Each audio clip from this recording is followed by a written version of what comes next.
declutter of my closet while I look for my favorite 10 basic pieces that I can add to my traveling capsule wardrobe. We're going to Europe for about 2.5 weeks over the Christmas break, and it's something that our family does or tries to do every year.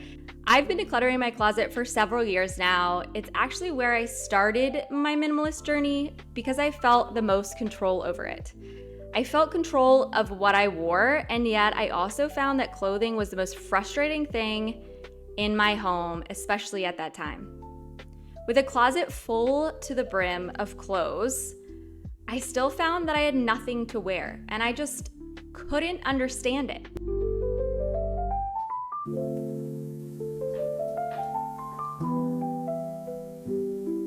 Now that I have a much more manageable amount of clothing, I really enjoy being in my closet, which is something that I can honestly say at 36 years old, I never had before in my adult life.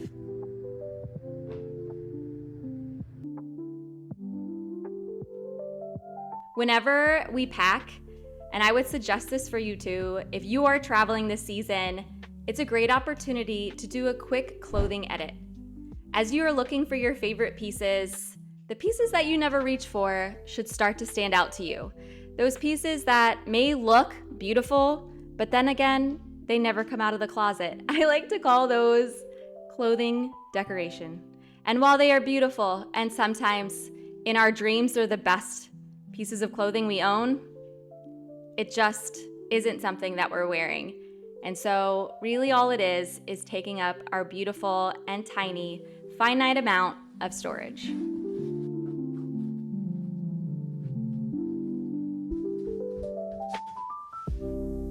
If the past years of decluttering clothing over and over and over again and making every mistake in the book, rebuying things after I decluttered and filling up the space all over again, then decluttering all over again, if these years have taught me anything, it's that when I say that I am done and I am never going to declutter again, if only I had a nickel for every time I said that those days were behind me, I would be such a wealthy woman.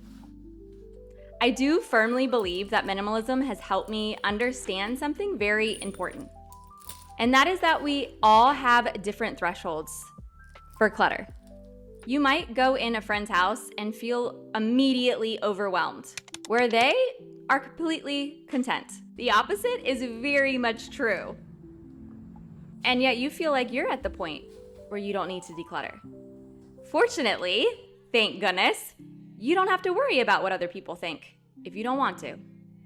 My favorite quote that was ever told to me was that if they don't sit at your table, then their opinions don't matter. The only ones that do are the ones that continually show up at your dinner table day after day. In your home, you have the power to find your threshold and reach a place of overall contentment through decluttering. These 10 items that I keep in my wardrobe year after year after year have stood the test of time through all those decluttering episodes. I personally like to work out my capsule from head to toe, but really it doesn't matter. The basic principle stays the same for me. It's all about, is it comfortable? Do I already wear this a lot? And is it a piece that can happily socialize? In a way, right? Can it match with others? Does it get along with them? That's an important key. I just remembered that I needed to grab my carry case. This carry-on is from Level 8, which I'm very grateful is today's sponsor. With a big family trip right around the corner, I had been looking for one more carry-on. We are a family who firmly believes that if you can't fly with a carry-on, then you can't go. It is basically our only rule. We have been caught way too many times waiting in line forever for your case, and God forbid losing it. The wide rectangular handles and the swivel wheels are game changers in the airport. If you've traveled, you know. And we were thrilled to see that it also has all these lock combinations and a hole for a zipper lock for those times when we end up leaving our bag in temporary luggage storage. As a minimalist traveler, you can't beat this carry-on for storage. While I'm packing, I always want to make sure I have separate compartments to store undergarments, dirty items, and clothing that inevitably always get soaked at some point along the way. So if you have the travel bug as well and you are looking for a great high-end carry-on that is going to last you the test of time, but also just be so light and simple, then I definitely recommend the one that I got from Lovely. Okay, so of course I am bringing a basic white long sleeve and a looser long sleeve top. I like to have one form-fitting and one looser top for those days you might want to just be more relaxed and aka eat all of the food. As we travel down to bottoms, I love and always bring a pair of stretchy jeans. That kind that you have in your wardrobe that you never have to worry about if you bend down and they won't tear. I'm also bringing my favorite pair of wide leg jeans. These ones are black and I just feel like they're the perfect pair to dress up or down. I've worn these to a funeral and I've also worn them just out in my yard mowing the lawn. As you can see over and over again, my choice is always comfort first. I'm actually not really a huge fan of leggings. I don't super love the texture, but for traveling days and places where I might want to wear some kind of pajama, I'm gonna throw in my black pair of leggings. By the way, guys, if you are enjoying minimalist content and you want to support the community here, then please subscribe. And of course, if you are decluttering, organizing, or packing here with us, then throw a heart emoji down below.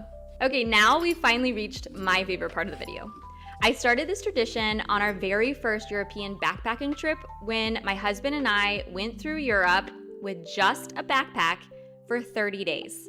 This was way before I became any kind of minimalist, but I put together a few different combinations of outfits and I took pictures of them so I could remember what my favorite looks were and what accessories I liked. That's what I'm doing now.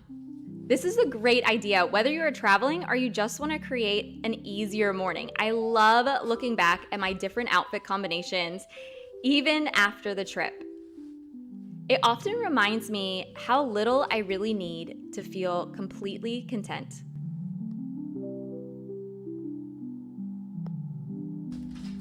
That 30-day backpacking trip was actually my first taste of minimalism. Though I didn't realize it at the time, I absolutely loved it. It took me several more years to really understand the lessons I had learned and to implement them. But I remember like yesterday getting home and being overwhelmed to have all of these clothing options again. When during that trip, I got up, I picked out whatever was still clean, everything went together, and I walked out the door without a care in the world except for where was I gonna eat next. My favorite combinations always seem to go back to texture. Before we head down to my shoes, I want to remind you that these are not all my clothes and that these options might not be your style or fit. But if you're still listening, at least take this away with you. When you are traveling or you move, something magical can happen. You can realize how little you need to be happy. Focus on a time when you had a kind of opportunity like this. Think about how that felt to you to have a smaller combination of clothing. It will help you understand your threshold, and I guarantee you it will challenge you to go back time and time again to see if you can get rid of more. And you will also realize that there was a time when you had less and yet you were just fine. When it comes to shoes, goodness, I'm going to sound just like my mom, but I guess I'll take the risk because she's right. Sensible is best and should be first. For all my 20s, I brought cheap and fast fashion shoes. What a waste. Now, when I'm looking for new shoes, like the Dance Goes that I got for my birthday, I look for something I can dress up or down. I can walk in no problem, of risk of falling, at least trying not to fall. I also love to throw in my favorite pair of winter leather boots. These boots have been through everything from the Grand Canyon to Italy to the back of my lawnmower, and still they live to tell the tale. So now I just want you to take a moment to reflect on what you always reach for. Why is that? What about these shoes do you really like? And why do you keep ignoring those pointy toe flats, me, even though they're in style and everyone has them, you never wear them? I would love to know what your favorite basic pieces are in your wardrobe also, so we can all learn from each other. But keep learning something new every day. And I hope you continue your journey by enjoying one of these videos right here. And I will see you guys again very soon.